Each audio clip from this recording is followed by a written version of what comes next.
bienvenue à tous. Bonjour. Écoutez, merci beaucoup pour votre participation à notre étude sur les rêves pendant le confinement. Moi, je m'appelle Léonie Dream et je suis chargée d'études au Centre de recherche en neurosciences de Paris. Notre étude a pour objectif d'évaluer l'impact éventuel du confinement sur votre sommeil et du coup surtout sur vos rêves. Voilà. Nos recherches respectent bien entendu la législation en vigueur et votre vie privée. Bon, alors, dans un premier temps, je vais vous poser quelques questions rapides pour nous aider à définir votre typologie et par la suite, je vous inviterai à ingérer un petit comprimé qui vous plongera immédiatement dans un sommeil paradoxal. Ne vous en faites pas, les effets du médicament se dissipent très vite et sont sans accoutumance. Quelques minutes plus tard, je vous réveillerai et vous devrez alors me raconter immédiatement le rêve que vous venez de faire, avec beaucoup de détails et beaucoup de précision. Voilà, c'est très important. Bon, si vous n'avez pas de questions, on va pouvoir commencer. Alors, jeune homme, du coup, quel âge avez-vous? J'ai 19 ans. 19, super. Dans quelle ville résidez-vous? J'habite à Bondy. À Bondy? Ouais, Bondy. D'accord. C'est quel département, ça? C'est le 9-5. Ok, super. Ok. Êtes-vous en couple, célibataire ou autre? Je suis célibataire, mais j'ai déjà qu'elle, je sais pas plus tôt. Oh non, mais vous inquiétez pas, j'ai pas besoin de savoir ce genre de détails. Alors, avez-vous des enfants? J'imagine que non. Non, enfin, je sais pas, je pense pas. Oui, c'est vrai, on sait jamais. Et avez-vous un métier? Si oui, lequel? Non, mais j'ai des petits boulots comme ça, mais rien de fixe, quoi. Mais rien, dans quel secteur? Ouais, c'est commerce, trafic. Du commerce de trafic. Ouais, Je note tout commerce de trafic. Ouais, à peu près, c'est bien. Enfin, ça reste entre nous. Oui, de toute façon, comme je vous le disais, ce sont des informations confidentielles. Ouais, d'accord. Ouais, Eh bien, écoutez, merci beaucoup. Madame ou mademoiselle, je sais pas, j'enchaîne avec vous. Alors, votre âge, s'il vous plaît. Alors j'ai 42 ans, Très bien. Votre ville de résidence? j'habite à Saint-Quentin-en-Yvelines, dans les Yvelines. Très bien, je note. Saint-Quentin. Alors, êtes-vous en couple, célibataire ou autre? On va dire célibataire. Je mets autre ou célibataire? Non, célibataire, D'accord, en ce moment. très bien. Avez-vous des enfants? Non, mais j'ai des chats. Très bien. Et votre emploi, si vous en avez un, lequel est-ce? Alors je suis esthéticienne, ou plus exactement, je gère un salon d'esthétique. Quel est votre âge? Ça ne se dit pas. Oh non mais madame, c'est vraiment... Non, ça pour- ne se dit pas. Excusez-moi. D'accord. Alors, dans quelle ville résidez-vous? À Châteauroux. Châteauroux. Vous connaissez peut-être. Peut-être pas. Je suis désolée, mais c'est vraiment pas l'objet. Alors, est-ce que vous êtes célibataire, en couple ou autre? Je suis en couple. D'accord. Avez-vous des enfants? Non. D'accord. Et enfin, avez-vous un métier? Si oui, lequel? Oui, j'ai un métier. Je suis contrôleuse de gestion. Très bien. Écoutez, je vous remercie. C'est un plaisir. Alors, à nous deux. Quel est votre âge? 42 ans. 42, très bien. Dans quelle ville habitez-vous? Paris en ce moment, D'accord. C'est votre résidence principale? essentiellement. Ouais. D'accord. Êtes-vous en couple, célibataire ou autre? Séparé récemment. D'accord. Je note. Donc célibataire. Très bien. Avez-vous des enfants? Ah non. Non. Je mets non. Ok. Et votre métier, avez-vous un métier? Si oui, Je lequel? voyage beaucoup, moi. Enfin, je travaille dans l'import-export. Import-export. Ouais. Et vous faites quoi dans l'import-export? Vous êtes... Un peu tout genre de choses, en fait. J'importe, exporte des choses qui plaisent pas. Enfin, bon, Je mets manutentionnaire, ça vous va? Ah non. Non. Non, import-export, je voyage, je vais par le monde. Donc, elle commence, je veux dire, c'est l'aéroport. D'accord. Bon, je mets un pour export. Alors. Ah, c'est très bien. Alors, du coup, à vous, madame, quel est votre âge? 35 ans. 35, ok. Et dans quelle ville résidez-vous? À Montpellier. À Montpellier. Ah, c'est sympa. J'aime beaucoup cette ville. Alors, avez-vous des enfants? Non. Non. Êtes-vous en couple, célibataire ou autre? En couple. En couple. Ok, je note. Et avez-vous un emploi? Si oui, lequel? Ouais, j'emmène beaucoup de gens d'un point A à un point B. Ah bon? Mais Ouais. C'est-à-dire... Je conduis des trains. Ah, vous êtes conductrice de TGV? Oui. Oh, génial. Bon, je note. Super. Merci beaucoup. Quel est votre âge? 29 ans. Pardon, j'ai pas compris. 29 ans. 29 ans. Ok, je note. Super. Alors, dans quelle ville résidez-vous? Paris. D'accord. Êtes-vous en couple, célibataire ou autre? Célibataire. Ouais, plusieurs. Célibataire, quoi. Bon, je mets autre alors. Ok. Ok. Avez-vous des enfants? Non. Et un emploi, si oui, lequel? Ah, écarisseur. Ah, écarisseur, c'est pas commun. Je note, je sais pas comment ça s'écrit par contre, écarisseur. Écarisseur. Ah, d'accord, bon, En amour. je me relirai de toute façon. Eh bien écoutez, merci beaucoup. Je vais passer à quelqu'un d'autre.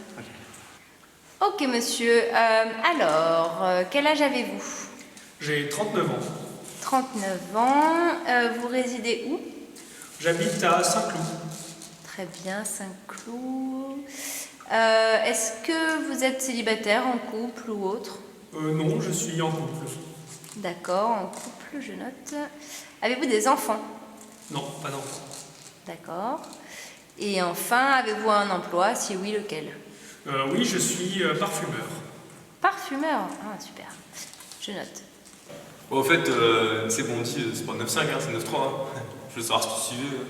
Madame, du coup, je vais passer à votre questionnaire. Quel âge avez-vous? 58 ans. D'accord. En fait, excusez-moi, est-ce que vous pouvez enlever le masque parce que ça me gêne un peu? Voilà, je préfère, hein, c'est... Voilà. Dans quelle ville résidez-vous? À Paris. D'accord. Êtes-vous en couple, célibataire ou autre? Je suis mariée. D'accord. Avez-vous des enfants? Oui, 2. Très bien.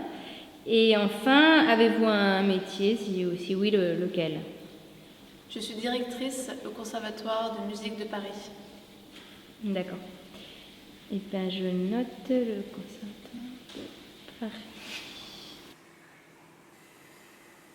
Ok, merci à tous. Alors du coup, je vous invite à prendre le verre qui se trouve sous votre chaise normalement. Voilà, et du coup, vous pouvez avaler le petit comprimé que je vous ai donné. Voilà, posez bien votre verre après pour pas que ça vous encombre. Vous allez voir, le sommeil va venir très vite, hein, donc installez-vous bien. Voilà. À tout à l'heure.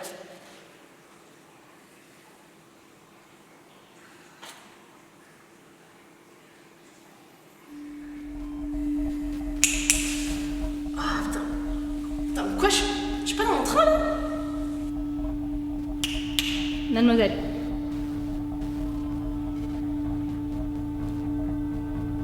Oh bah non. Oh, j'étais à 2 doigts. Oh, j'avais rencontré un mec merveilleux. Oh, il était beau, il était chic. Il avait l'air drôle, il avait l'air intelligent, enfin un rêve quoi.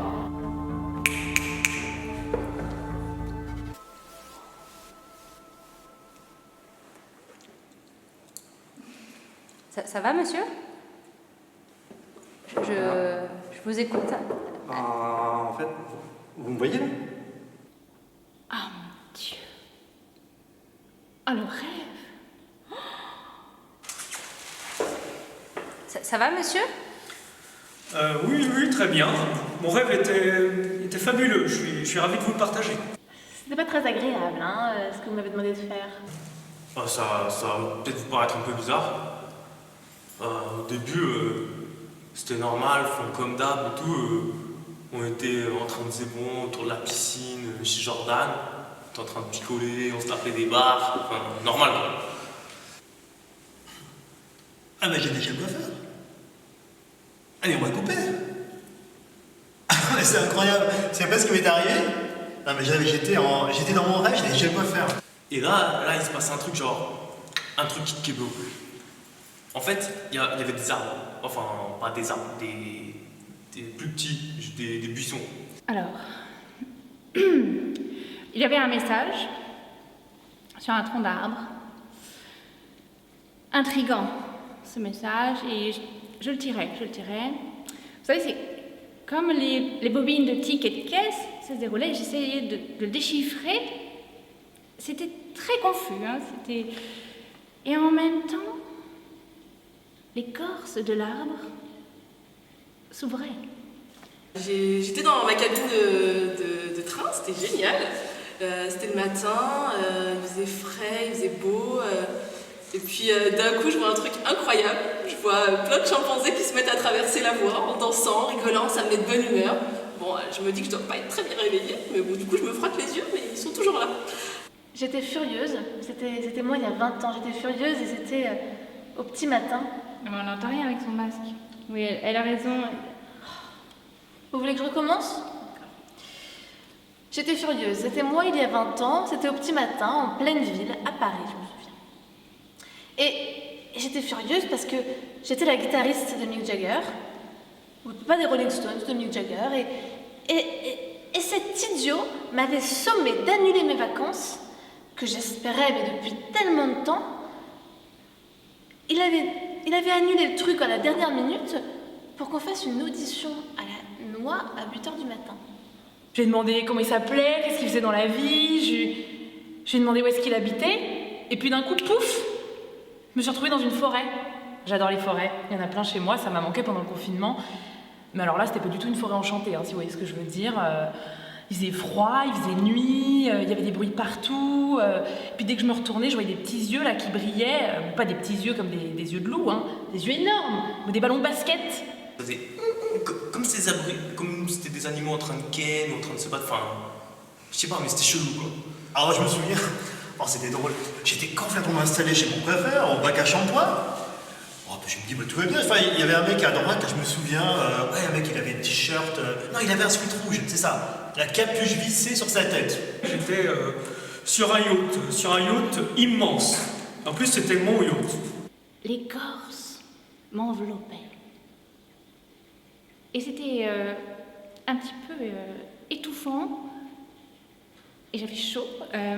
Et alors, je voyais les bulles de sève qui remontaient à la surface. Je décidais de les suivre.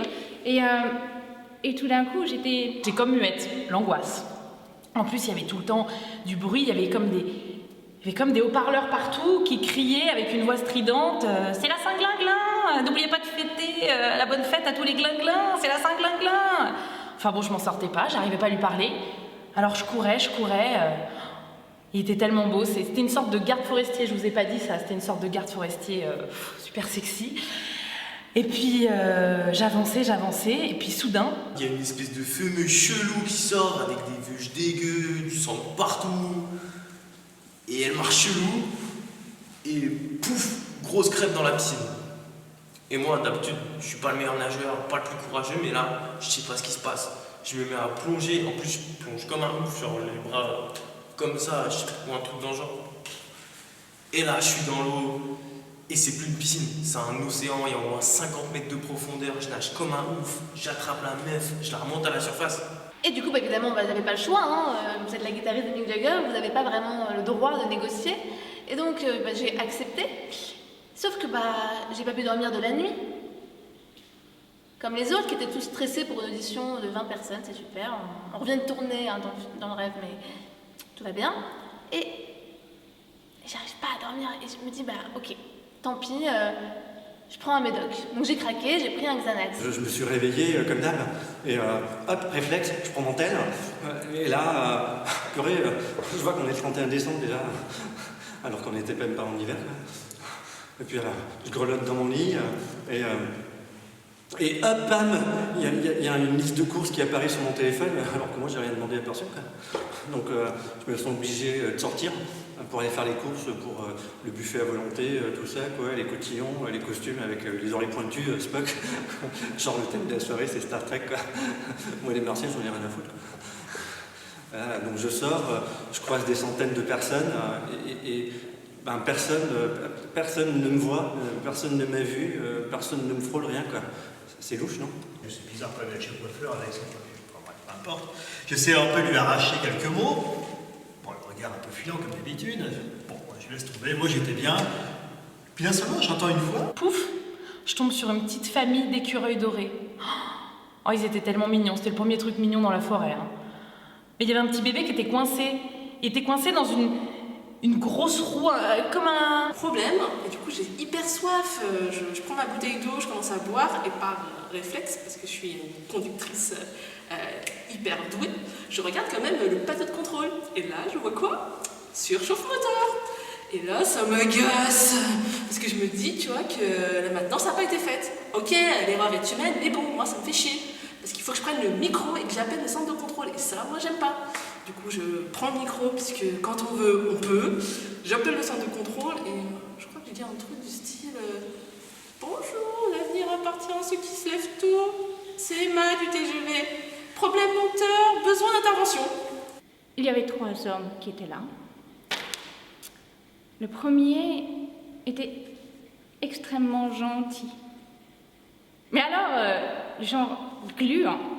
C'était une sensation magmatique infernale. Il était affable, il ne cessait de sourire avec un air bête. J'ai un espèce de vieux slip d'Australopithèque, j'ai des vœux chelons, je suis hyper stock, mais j'ai une fameuse sans réaction à mes pieds. Et donc là, je fais comme dans les films, là, je crois que je mets la main autour du cou, là, comme ça, je me dis... Et là, je me rappelle, je me suis dit, oh mon Dieu, elle est morte, il faut que je la ramène chez elle. Parce que c'était le jour J, le jour que je préparais depuis des mois, je devais réaliser mon projet. C'était un projet fabuleux que je préparais depuis des mois. Eh, mon Mickey, la pause. Ça m'a fait mal, parce que... Je vais vous dire tout, hein. Le Mickey, en fait, j'avais une copine il y avait bien 10-15 ans, enfin, bon, je sais plus son prénom, enfin, peu importe. Elle m'avait affubé de ce prénom, enfin, ce surnom, qui vous rend mais ridicule hein, quand vous êtes expérimenté avec des potes devant un match de foot. Ça donne des démangeaisons, bon, bah, ça arrive à tout le monde, hein. Regardez pas comme ça arrive. Mais alors, du coup, dans le rêve, c'était plus vrai que nature, et ça me grattait, et ben, en fait, j'arrivais encore moins à dormir. C'est un peu embêtant. Et ça me stressait d'autant plus qu'il fallait qu'on se lève vraiment très tôt le lendemain pour l'audition. Et ça me grattait, je m'endormais, ça me grattait, donc je me réveillais. L'enfer. Et j'appelle Mick Jagger, et je lui dis que c'est pas possible, quoi. Impossible, hein. Mais bon, impossible n'est pas français, hein.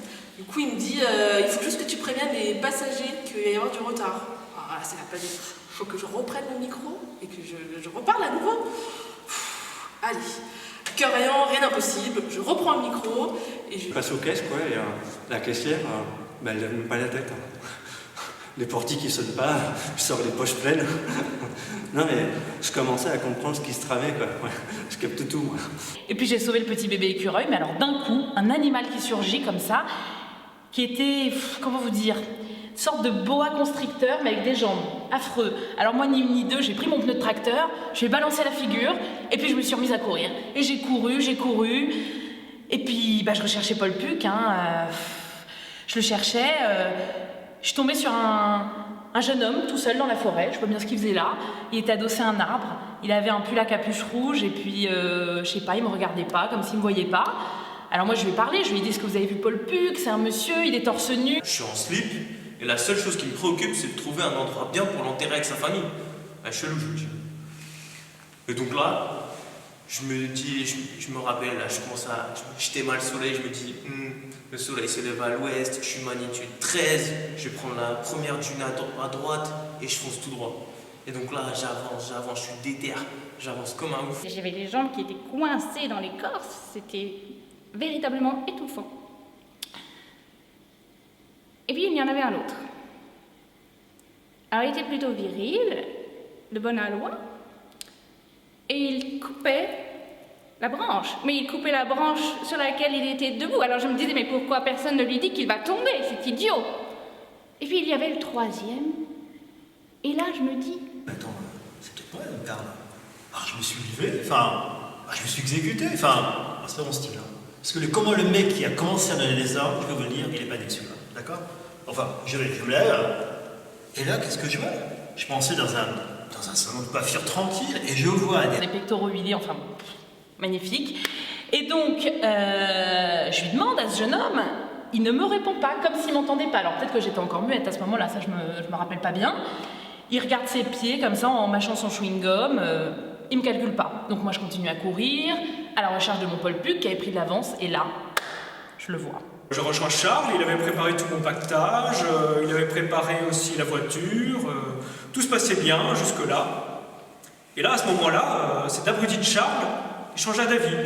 Il voulait plus m'emmener, il m'argumentait qu'il voulait pas être complice, etc., etc. Et lui me dit, mais pas de souci, on va aller voir ma mère. Évidemment, sa maman. On va voir sa mère, qui apparemment est pharmacienne. Peut-être qu'on peut vérifier.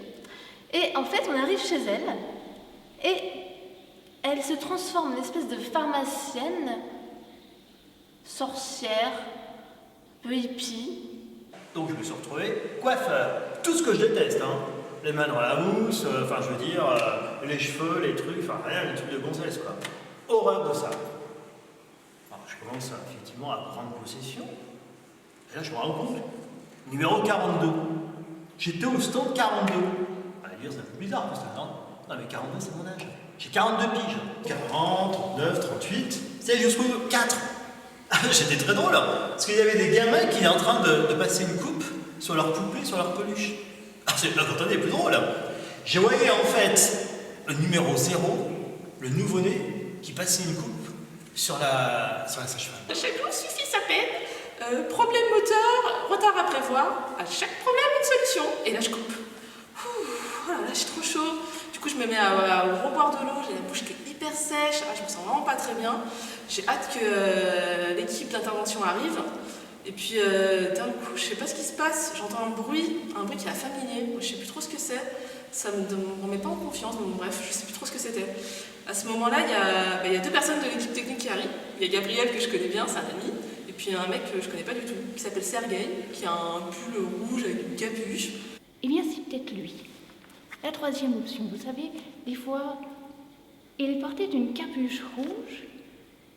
Et alors, je lui parlais, je me présentais, et les sons ne sortaient pas de ma bouche, c'était angoissant.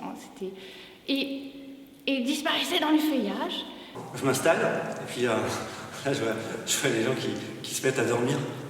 Moi, je voyais leurs paupières comme ça, qui bougeaient, et puis leurs membres comme ça, qui tremblotaient, comme quand les chiens ils courent, vous voyez? Ça répondait? Ouais.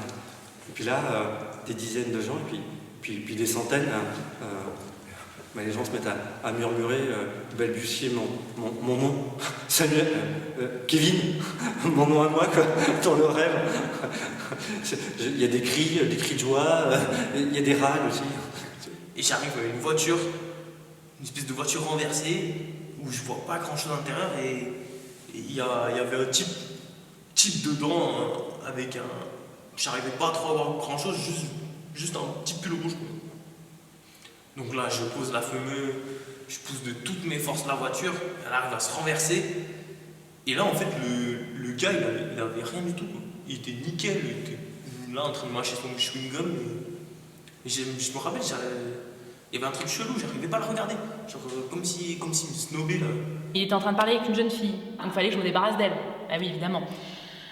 Bon, je culpabilisais un peu, parce qu'on était quand même dans une forêt pas tip-top. Donc là, ce que j'ai fait, c'est que je lui ai offert le petit écureuil, le petit bébé doré, que j'avais conservé. Je lui ai donné, et je lui ai dit, c'est bon, tu peux rentrer chez toi, tu es en sécurité, le petit écureuil va sur toi, ta. Enfin... Fils de pute. Et donc on était là, et donc j'essaie de lui parler, et elle me répond pas. Je lui explique la situation, je lui dis voilà, tout ça. Je lui dis il faut que je ramène la fameuse pour l'enterrer avec sa famille. Rien. Et là je lui dis au pire... J'ai dû me résoudre à aller prendre le métro. Et ça tombait bien parce que j'avais remarqué en prenant le petit déjeuner que je voyais en bas, là, sur l'autre côté de la rive, je voyais qu'il y avait une station de métro. C'était marqué en gros avec un panneau lumineux Saint-Cloud-le-Louvre, direct, sans arrêt. Du coup, je me dis, ah, c'est parti, je vais prendre le métro. J'ai jamais fait ça, mais j'ai pas le choix, il faut pas que je sois en retard. Du coup, j'arrive sur le quai du métro, et c'est là où ça devient encore plus bizarre. On était sur l'eau. Je me dis, tiens, un métro flottant, c'est bizarre. Et puis, aux stations, les gens qui rêvaient, ils se réveillent. Et puis ils me voient pas. Même ceux qui me bousculent pour sortir, personne ne me voit. C'est l'horreur. C'est pire qu'être invisible. Je suis inexistant. Putain. Ouais. Moi j'ai envie que ça s'arrête. Hein. J'ai envie de mourir. Alors finalement, il y a une dame qui arrive. Je la vois de dos, elle s'assoit effectivement devant mon bac. Bon, plutôt bien mise, quoi. 70 ans, je pense. Bien permanentée, le cheveu argenté. Puis elle me dit comme ça, moins 20 aujourd'hui. Je dis, non, les 60, c'est par là, hein. C'est au fond à droite. Ah non, elle s'assoit là, elle s'impose. Alors là, je commence effectivement effectivement, à faire un petit peu le lissage, un brossage. Et puis à un moment donné, je retiens la seule phrase, quand elle se lève, elle me dit vous êtes formidable. Et là, je suis très à l'aise, bien, dans mon métro, je regarde la vue, et tout d'un coup, il y a le personnel de bord qui arrive et qui me propose un petit pain d'épices, accompagné de champagne. Elle me menace de ne pas être gentille avec son fils, se disant que je lui aurais brisé le cœur avant, qu'il accordait beaucoup d'importance à notre relation. Très bien, soit. Et moi, j'étais là à me ronger le sang, de me gratter, alors que lui, il a des gardes du corps. Je lui dis, mais madame, voilà, c'est bon, quoi. Et je dis, ok, je prends le médicament. Donc je prends le médicament, et là, je me téléporte dans un avion. Et je suis à côté d'un type, il a un pull rouge, vous savez, ces sweats rouges que les jeunes ont à capuche. Puis il mâche un chewing-gum, il a un regard fuyant, c'est désagréable. Et il m'explique, déjà je lui ai rien demandé, hein, mais il m'explique qu'il sait on va à Moscou. Ouais, c'est ça, à Moscou, parce que le vide était là sous mes pieds. Et ce petit point rouge, tout d'un coup, je me le apercevais. Il était dans les rochers, il courait, il allait m'échapper. Et c'était très dangereux. Comme il fait super chaud, je descends moi aussi de la cabine. Et je me dis que Sergueï doit me prendre vraiment pour une folle, quoi. Ah, c'est vrai, moi, les mots, j'aime pas trop ça, parler, prendre la parole. C'est pas trop mon truc. Du coup, j'ai un petit remède, j'ai une petite solution. Je mets plein de proverbes partout, ça me rassure. Je les connais par cœur, hein, comme on dit. Hein. Si les tapis au sol de l'avion sont bleus, on va à Moscou. Et puis là, je vais arriver une 42. C'est une 42, comment je fais ça? Non, la 42, c'était marqué son t-shirt. Non, parce que je suis on se souvenu quand même. Une femme habillée en footballeuse, les chaussures crampons, les protèges tibia, le short. Elle est bonne ta soupe, maman. C'est dans les vieux pots qu'on fait la bonne soupe. Et elle a du goût, hein, dis donc. Tous les goûts sont dans la nature. Ça arrive comme un cheveu sur la soupe. Et là, la mère s'est mise à éclater de rire. Et du coup, moi, j'ai ri comme jamais. Et depuis, je mets des proverbes partout, quoi. Je vous répète un petit truc. Elle était aux couleurs de l'Est Montpellier. Vous croyez pas, hein? Si. Ah si, je me souviens. Parce que cette histoire-là, elle était... Attendez, c'était une histoire de Coupe de France. J'étais avec une copine. Tu prends juste la femme et tu l'emmènes. Et là, il réagit. Et il ouvre sa boîte à gants.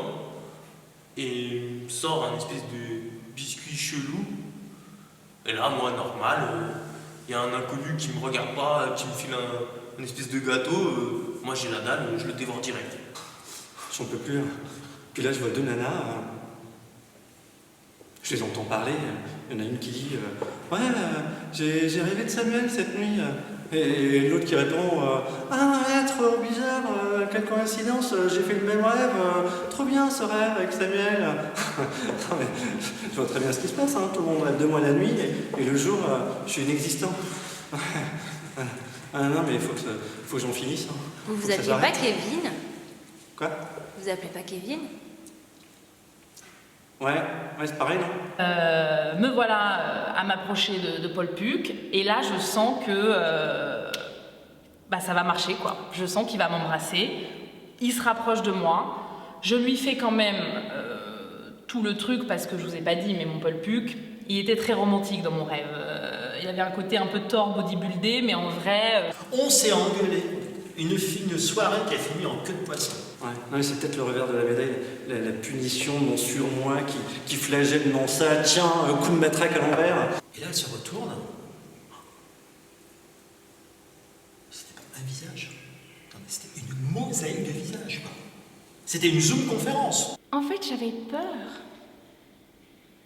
J'avais peur qu'en me voyant, il ne s'enfuit. Et là, je me retrouve sur le tarmac et ça s'apparente à un espèce de mariage sur le tarmac et je me retrouve être la guitariste du mariage. Je suis toujours la guitariste de Mick Jagger, donc pourquoi pas, après tout. J'étais musicienne avant, je vous l'ai dit. Et en fait, je me rends compte que je suis au mariage de la mère de Mick Jagger et de mon fils. Je me dis, ça peut être intéressant, je vais chercher la source de ce pain d'épices, je vais essayer de trouver les cuisines du métro, parce que j'aimerais bien en manger plus. Donc là, je me lève de ma banquette, je me dirige vers dans le wagon suivant, et je me retrouve dans un wagon-bar. C'était très sombre, il y avait un gars avec un sweat à capuche rouge, assez menaçant. Il avait le regard fuyant et tout. Je cache le pain d'épices dans mon dos, je me dis, on sait jamais, il y a des voleurs partout.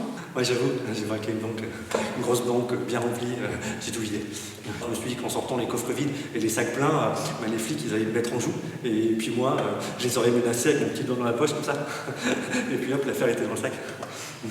Non, les flics ne me voyaient pas. Et je file, je traverse le métro. Il y avait mes petits chimpanzés qui étaient dans le wagon. Et puis il y avait un invité spécial, il y avait Tarzan. Ah mais oui, c'était ça le cri que j'avais entendu tout à l'heure, c'était le cri de Tarzan. Et il est avec son fils. Bon, je me dis qu'on m'avait pas prévenu qu'il y avait un petit convoi exceptionnel. Je sais pas trop ce qu'ils vont foutre à Paris. À ce moment-là, je crois qu'il y a Gabriel qui revient et qui me dit que ça allait pouvoir repartir bientôt. Du coup, ça me soulage. Et que le problème est lié à une liane qui était coincée dans le moteur. Et là, je sais pas pourquoi, je relève la tête et je fais un petit clin d'œil à Tarzan. Je suis sûre que c'est lui qui nous a fait une petite blague. Et il me dit que Sergueï va pouvoir régler le problème. Du coup, Sergueï arrive avec la liane dans sa main. Et du coup, moi, je sais pas ce qui me prend. Je mettais ma main et la capuche s'effondrait. C'était vide. Et je pense que cette capuche vide, c'est Jean-Pierre. Être condamné dans la prison étriquée des échappés oniriques de mes congénères que je conchis tous, jouez tous autant que vous êtes. C'était Jean-Pierre, qui ne cesse de muser par sa vacuité. Dernier wagon, le meilleur pour la fin.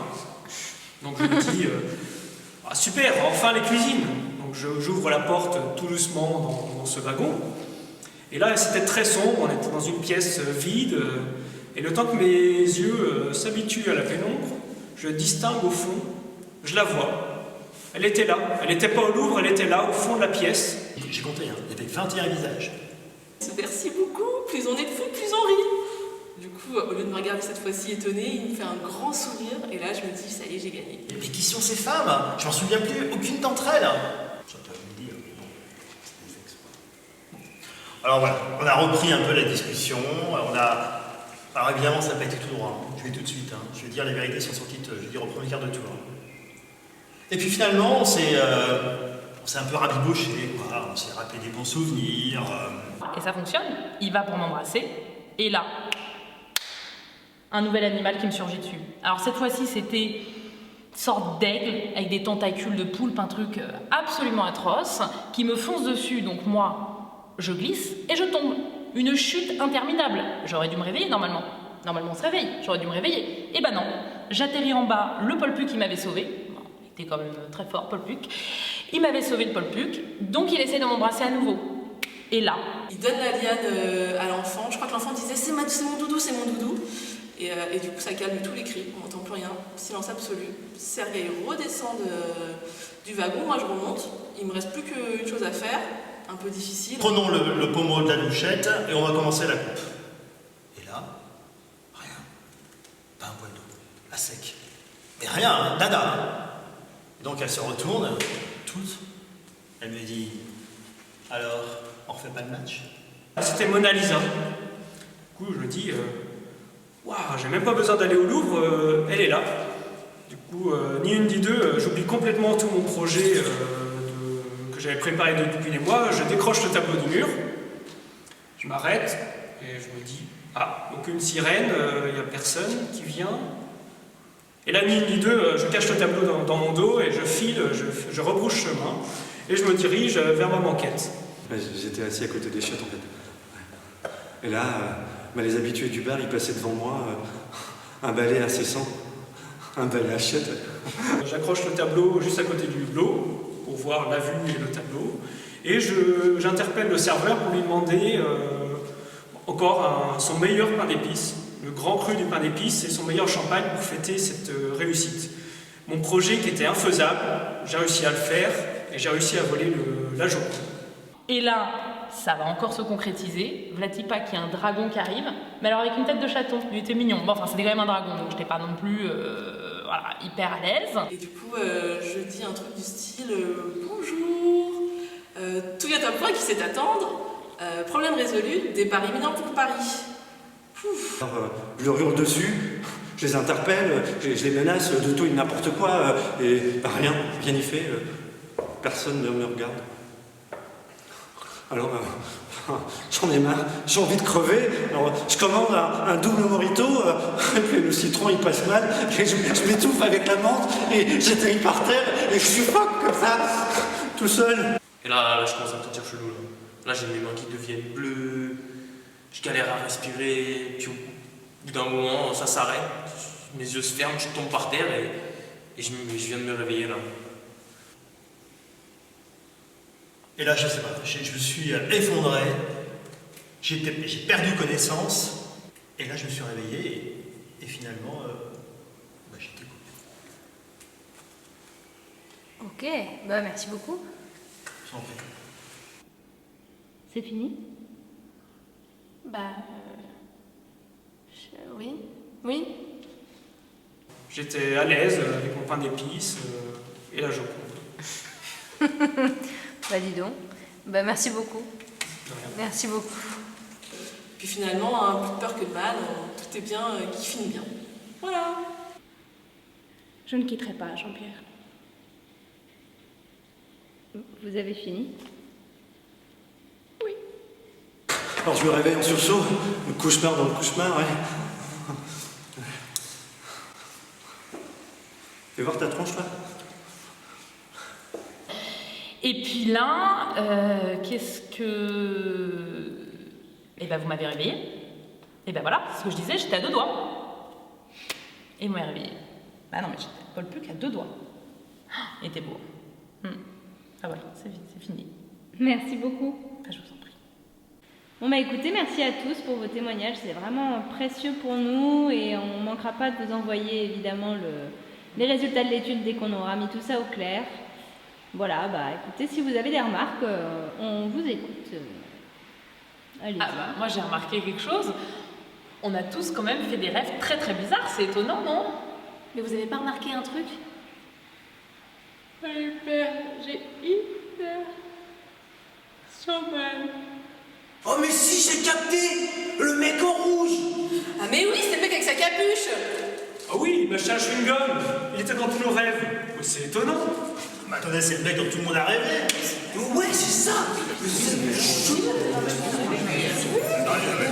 Incroyable quoi, non? Il est toujours aussi avec sa capuche. Il a pas dit. Il m'a pas répondu quand j'étais sur l'arbre. Bon, écoutez, excusez-moi, mais ne paniquez pas. Je vais regarder si c'est pas un effet indésirable du médicament, mais... J'ai pas vu le mec en rouge, moi. Et j'ai pris la même pilule. Ah la vache, c'est lui. Mais c'est vous sous cette capuche rouge. Mais où est Jean-Pierre?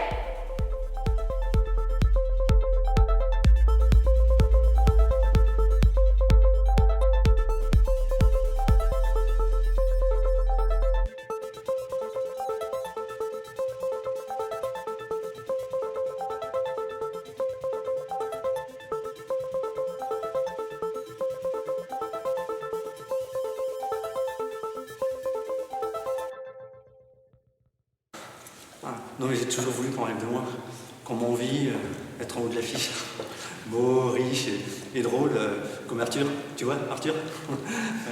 Arthur de la télé? Ouais, Arthur. Ok. Maintenant, je pourrais avoir un domac, s'il vous plaît. Un quoi? Un domac. Un McDo. Un burger. McDonald's. J'ai faim. Oh, bah, sans doute à la sortie.